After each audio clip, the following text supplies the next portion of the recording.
A new roguelike released on Steam showcasing a more movement-focused third-person bullet hell shooter called Wardens Will. You can play this game solo or up to 3 players. Wardens Will is developed and published by an indie dev studio by the name of Elyzio. This team was founded in 2022 by Ferachi and Dogan Yeginer. I really hope that I pronounced both your guys' name right. Please don't exile me.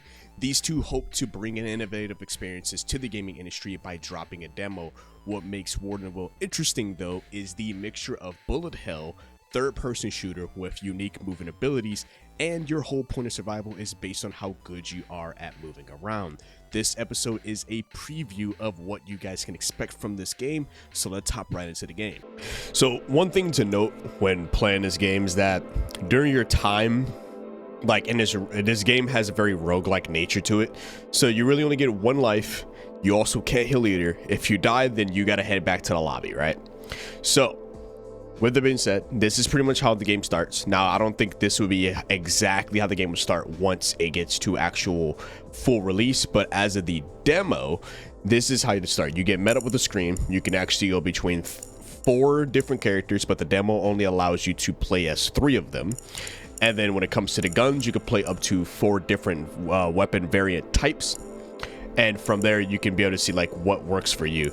I personally like using the flyer warden.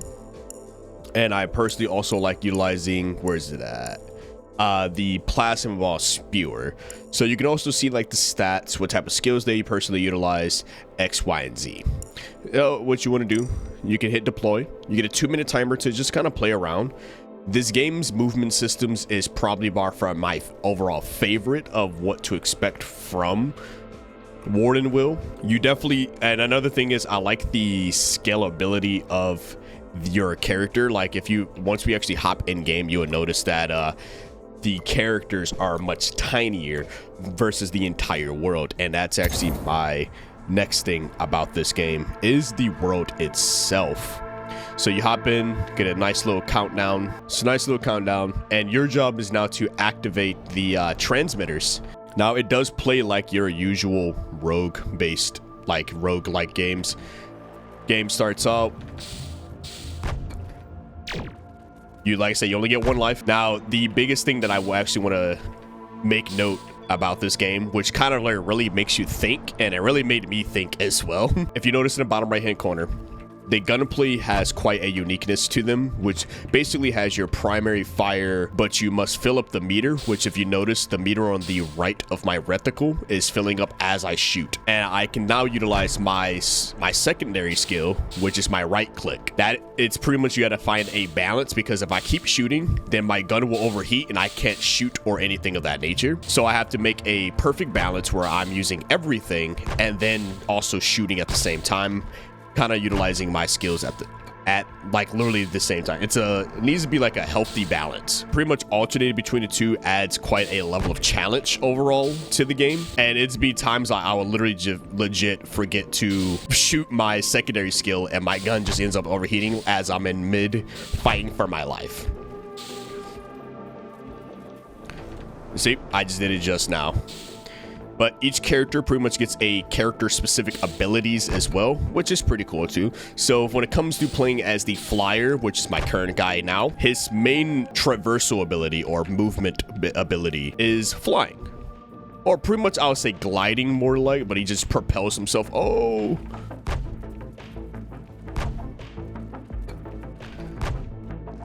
Now it was pretty cool because this game is co-op, so there will be a lot of time for many different combinations. Oh, there we go. No fall damage, which is also pretty great too, but you'll be moving around a lot. Like this game throws endless amounts of enemies towards your way, really making people like really have to like work for it. Now, we covered the overall shooting in this game, which before I go into shooting, you'll notice what I'm right next to. So, of course, in most roguelikes, you actually upgrade your character along the way. So instead of it being round-based, this game actually makes it a buying base. Kind of reminds me of like Black Ops Zombies, essentially. You can fully just upgrade your character. Ooh, weave.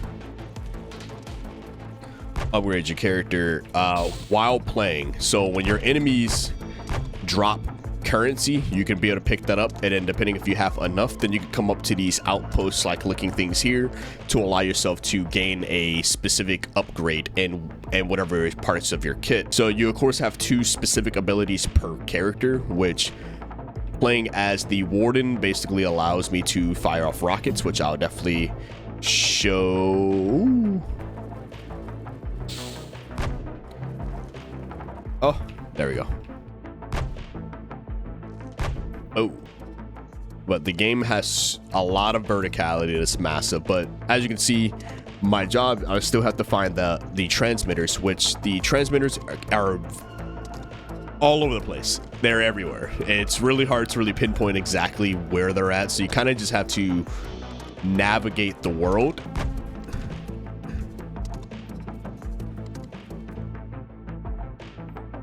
But yeah, they're called augment stations. So you have 2 variant types. So you have that one there, which gives you a random one.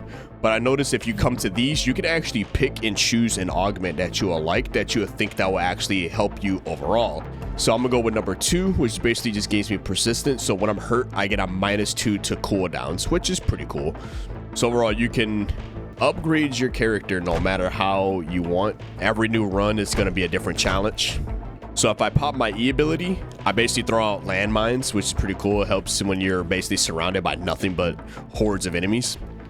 And then you have your ultimate, which is like my missile launcher, which honestly I find is, in my opinion, can be a little bit overpowered, but Warden Will is an overall fun experience, and the gameplay loop is overall fun. I died too many times that I can count just trying to overall activate the transmitters. I played through all of the wardens that are currently available and tried every weapon that is currently available in game, and I can overall see the vision that they have for this game. It's definitely different from most bullet hell roguelikes I played in the past, and with the augment stations being your only way of improving yourself in real time. Since it's in real time though, you need to actually gain money through killing the mobs, but the game doesn't have a sense of time progression since I don't know what rounds I'm on or what I should be expecting of difficulty or the number of enemies. So it's a bit jarring though when you would be overall strong enough to tackle the transmitters.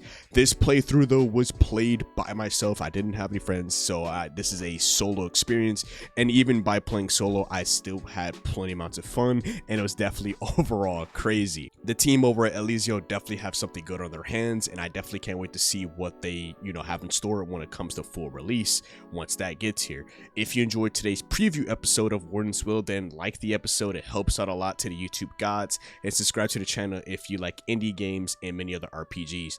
Therefore, stay safe out there, and as always, has been your host KIC TV here at Chaotic Inc. signing out.